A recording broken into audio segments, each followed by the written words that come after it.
Merhaba arkadaşlar, kanalıma hoş geldiniz. Sizlerle Uzak Şehir dizisinin kamera arkası görüntülerini paylaşmaktayız. Dizimizin küçük yıldızı Deniz'in kamera arkası görüntülerini sizlere sunuyoruz. Uzak Şehir'in 20. bölümünde Deniz nehire düşüyor. Bakalım Kaya Deniz'i nehirden sağ salim çıkarabilecek mi? Küçük yıldızımızı Mardin soyuklarında çekebilmedikleri için Deniz'in yerine bez bebek kullanılmıştı arkadaşlar. Şunu da belirtelim ki Aya Deniz'i kurtarmak için kendini nehre atıyor.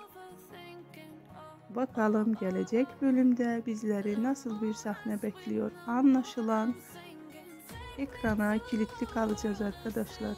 Çok güzel bölümler bizleri bekliyor. Lütfen kanalımıza abone olmayı unutmayın. Bizden yepyeni sıcağı sıcağına videolar görmek istiyorsanız bildirim zilini açık tutmayı unutmayın. Hoşça kalın.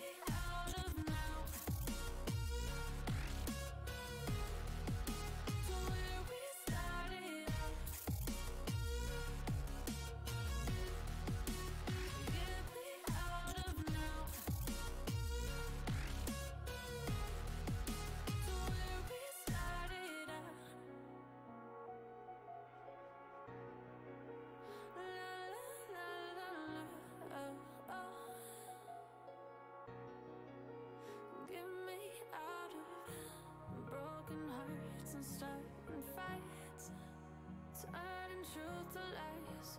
Gotta get up, stop wasting time. Yeah, I wanna run off and fly, and I'll tell myself